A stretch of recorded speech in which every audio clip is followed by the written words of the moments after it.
ونصلي ونسلم على رسوله الكريم اما بعد فاعوذ بالله من الشيطان الرجيم بسم الله الرحمن الرحيم وإذ وعدنا موسى 40 ليلة ثم اتخذتم العجل من بعدي وأنتم ظالمون صدق اللہ المولانا العظیم۔ حاضرین محترم، رمضان اسپیشل کے آج کے اس نشست میں ہم پھر حاضر ہیں، اور آج کا جو ہمارا موضوع ہے وہ ہے فضیلت اعتکاف کا بیان۔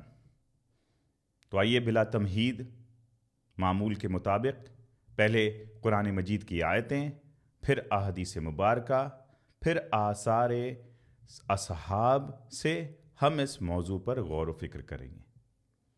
میں نے آپ کے سامنے سورہ بقرہ کی آیت نمبر 51 تلاوت فرمائی، جس میں اللہ رب العزت فرما رہے ہیں، اور وہ وقت بھی یاد کرو جب ہم نے موسیٰ سے 40 راتوں کا وعدہ فرمایا تھا، پھر تم نے موسیٰ کے چلہ اعتکاف میں جانے کے بعد بچھڑے کو اپنا معبود بنا لیا، اور تم واقعی بڑے ظالم تھے۔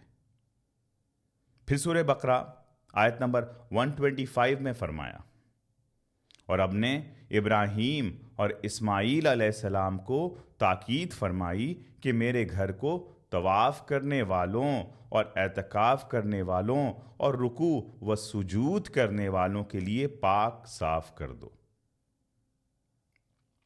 پھر سورہ بقرہ آیت نمبر 187 میں فرمایا، پھر روزہ رات کی آمد تک پورا کرو، اور عورتوں سے اس دوران شب باشی نہ کیا کرو جب تم مسجدوں میں اعتکاف میں بیٹھے ہو۔ تو یہ 3 آیتیں اسٹریٹ فارورڈ اعتکاف کی فضیلت کے بارے میں بیان ہو رہی ہیں۔ اللہ نے اپنے برگزیدہ بندے، اپنے نبی، ٹاپ 5 نبی اولو العزم کو بھی اعتکاف میں بنایا، اور یہ اس کی فضیلت میں بہت ساری چیزیں ہیں۔ خلوت نشینی ہے، فوکس آف اللہ کی طرف ہے، مراقبہ ہے، اور اللہ کے لیے دنیا سے کٹ جانا ہے تاکہ اسپرچول پیوریفیکیشن اور نیئرنس ٹو اللہ مل سکے۔ اب آئیے قرآن مجید کی آیت کے بعد احادیث مبارکہ کی طرف آتے ہیں۔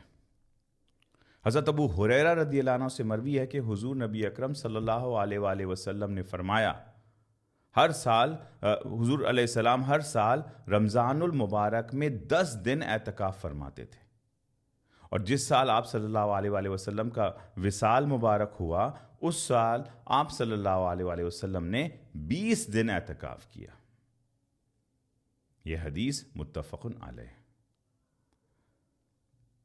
حضرت عبداللہ بن عباس رضی اللہ عنہما سے مروی ہے کہ رسول اللہ صلی اللہ علیہ وآلہ وسلم نے معتکف کے بارے میں فرمایا، وہ گناہوں سے رکا رہتا ہے، اس کے لیے ایسی نیکیاں لکھی جاتی ہیں جو تمام نیک عمل کرنے والوں کے لیے لکھی جاتی ہیں۔ اس حدیث کو امام ابن ماجہ نے روایت کیا۔ حضرت عبداللہ بن عباس رضی اللہ عنہما سے روایت ہے کہ حضور نبی اکرم صلی اللہ علیہ وآلہ وسلم نے فرمایا، جو شخص اللہ تعالیٰ کی رضا کے لیے صدق و خلوص کے ساتھ 1 دن اعتکاف کرتا ہے، اللہ تعالیٰ اس کے اور دوزخ کے درمیان 3 خندقوں کا فاصلہ کر دیتا ہے۔ ہر خندق مشرق سے مغرب کے درمیان کا فاصلے سے زیادہ لمبی ہوتی ہے۔ مشرق، ایسٹ اینڈ ویسٹ 1 خندق، 3 خندق، 3 پارٹیشنز، 3 ڈویژنز لدان۔ اس حدیث کو امام طبرانی نے عمدہ سند کے ساتھ روایت کیا۔ حدیث مبارکہ کے بعد اب آئیے آثار الاقوال صحابہ اور بزرگان دین کی طرف۔ سب سے پہلے ہم لاتے ہیں حضرت عمر رضی اللہ عنہ نے فرمایا، عزلت نشینی میں برے دوستوں سے راحت اور چھٹکارا ہے۔ جب آپ خلوت میں آتے ہیں، جب ہم اعتکاف میں آتے ہیں، نفلی اعتکاف ہو، رمضان کے ہوں، تو برے دوستوں سے، بری چیزوں سے۔ اب اعتکاف میں آنے کا یہ مطلب نہیں ہے کہ اعتکاف میں بھی موبائل فون لے کر چلے گئے، ہے اعتکاف میں اور پھر اس میں بھی غفلت کا سامان ساتھ ہے، نہیں۔ تو اس سے فائدہ یہ ہے کہ برے دوستوں سے راحت و چھٹکارا ہے۔ برے دوست اگر رہیں گے اور ان کے ساتھ رہیں گے تو بری صحبت جو ہے ہمیں برائی کی ترغیب دیتی رہے گی۔ اعتکاف میں سے بچاؤ اور نجات۔ حضرت عمر بن خطاب رضی اللہ عنہ نے فرمایا، عزلت نشینی میں سے بھی اپنا حصہ لو، اس میں سے خلوت نشینی سے بھی پاؤ، اسپرچل پیوریفیکیشن پاؤ، اللہ کی نزدیکی پاؤ، اللہ کی رضا پاؤ۔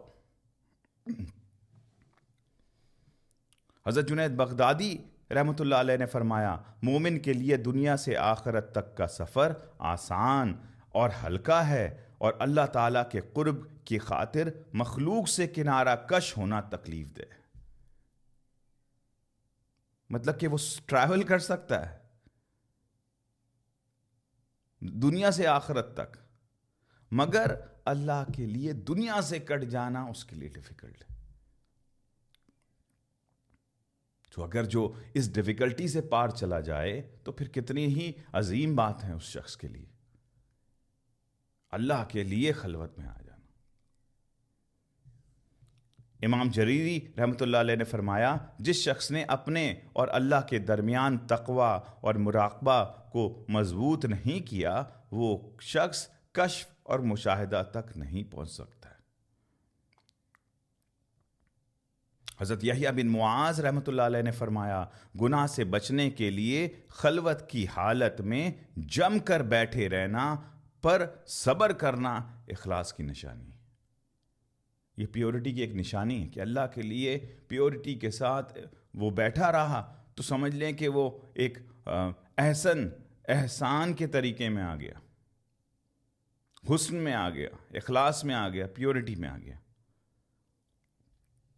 حضرت ابراہیم خواص رحمۃ اللہ علیہ نے فرمایا، احکام خداوندی کا لحاظ رکھنے سے مراقبہ پیدا ہوتا ہے، اور مراقبے سے ظاہر و باطن میں اللہ تعالیٰ کے لیے خلوص پیدا ہوتا ہے۔ اللہ کے حکم کو بجا لانے سے مراقبہ پیدا ہوتا ہے، اور پھر مراقبے سے ظاہر و باطن میں اللہ کے لیے خلوص پیدا ہوتا ہے۔ جب کہیں دنیا سے کٹ کے اللہ کے لیے بیٹھ جاتے ہیں، پھر وہ جب اللہ کے لیے اور فوکس کرتے ہیں تو پھر اس کے لیے اللہ کے لیے پیورٹی پیدا ہوتی ہے، اللہ کے لیے توجہ پیدا ہوتی ہے، اللہ ہی ہوتا ہے اس کے اور بندے کے ساتھ۔ تو یہ تھی آج کی ہماری اعتکاف کو لے کے نشست۔ اللہ رب العزت کی بارگاہ میں دعا ہے کہ اللہ تعالیٰ ہمیں ایسی زندگی عطا فرمائے جہاں ہم اللہ کے لیے خلوت میں جائیں، ظاہر خلوت، باطن خلوت، اور ہمیشہ اللہ کی توجہ میں رہیں، ہمیشہ اللہ کو اپنی توجہ میں رکھیں۔ آمین بجاہ سید المرسلین۔